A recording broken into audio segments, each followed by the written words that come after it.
large number of injured have started to flood into hospitals. They were mainly injured as a result of explosion of pager devices. The total number of those arriving at hospitals were very large.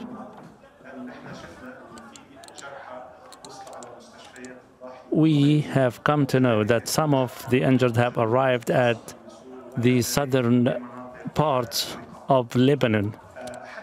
So far, the emergency room and operation room of the Ministry of Health has classified about 200 cases as critical cases. Some of them have been subjected to surgical operation. Also, a number of individuals have been killed, including a young child.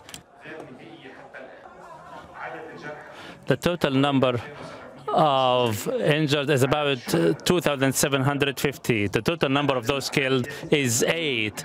The total number of critical conditions is above 200 that require surgical intervention.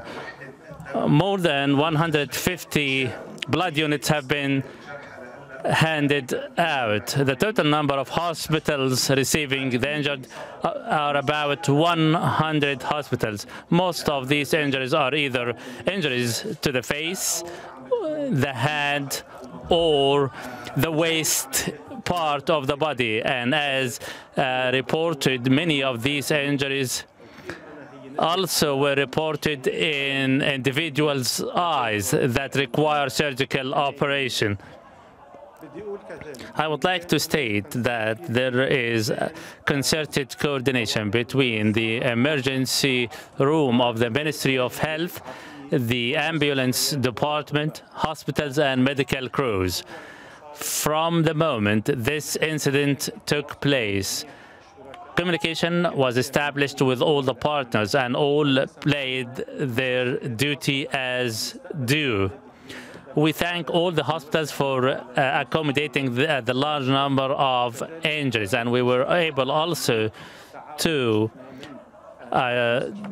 distribute the number of injuries among all the hospitals. I would like to reiterate that all the hospitals responded positively without any reluctance or hesitation. I thank all the medical teams, namely doctors, for discharging their duty as required. Finally, I pray to God Almighty to accept into His mercy all the fallen martyrs, grant speed recovery to the wounded, and I thank all our partners in the homeland for the great efforts exerted over the past few hours. We hope that the situation will be contained, stability and calm will be restored, and that we will be able to discharge all our duties to the injured. I am open to any questions. Please go ahead.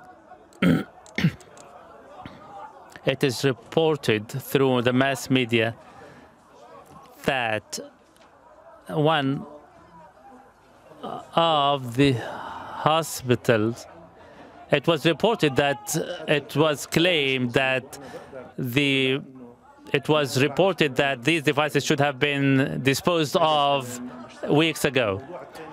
I start by saying that these reports are false. As according to the situation on the ground, all the hospitals opened their doors to all the injured.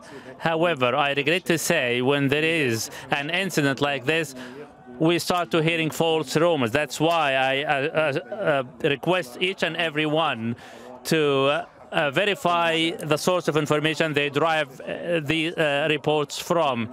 We are doing our best, and we are here very open and transparent to you, giving you all the updates when necessary.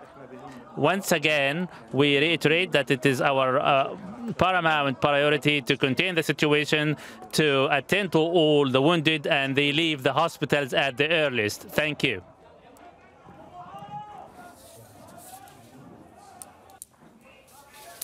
All right, you've been listening to this latest update that was given to us by the Ministry of Health in Lebanon, and they told us that there are far more people injured than was previously known. 2,750 people have been injured in this attack across Lebanon as communications devices, pagers, blew up in people's pockets or in people's hands.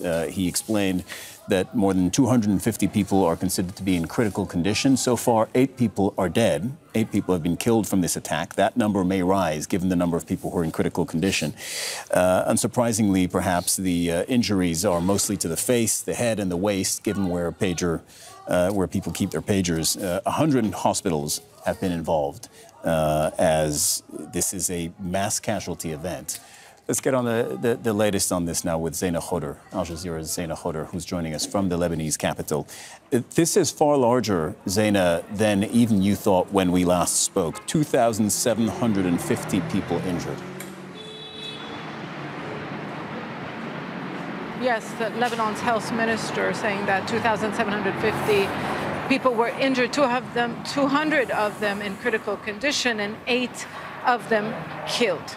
A mass casualty event, that's the way you described it, that's exactly what happened. And I can tell you, since we've been reporting this story the past 3 hours, we have seen ambulances rushing to nearby hospitals almost non-stop. Chaos in the streets, police telling people to head home so that roads are open so that they can bring those who are injured to hospital. Hospitals, of course, overwhelmed in a country already facing multiple crises. Hezbollah also issuing its first statement since this attack, this simultaneous and coordinated attack, which is being blamed on Israel. In its first statement, Hezbollah is saying that at 3:30 p.m. this afternoon, a number of message receiving devices, or what it called pagers, exploded. And these pagers belonged to members of Hezbollah. Members of Hezbollah from different units of Hezbollah, and the explosions, the cause of the explosion is not known, and that investigations are underway to find out what caused these explosions. But also in its statement, Hezbollah mentions that a girl and her 2 brothers were killed, and that the resistance is at its highest level of readiness, and it is ready to defend Lebanon. So defiance on the part of Hezbollah, but saying that investigations are underway to determine what caused these explosions. No doubt, earlier, a Hezbollah official described this as a major security breach. In fact, the biggest major security breach faced by the organization. Zeina Khodr reporting from the streets of the Lebanese capital, Beirut. Thank you very much. This as we continue to look at the live shot of the medical center outside the American University of Beirut. That's top right of your screen. You see the ambulances. You see people streaming towards the medical center, which shouldn't come as a surprise given the number of people injured across the country, 2,750.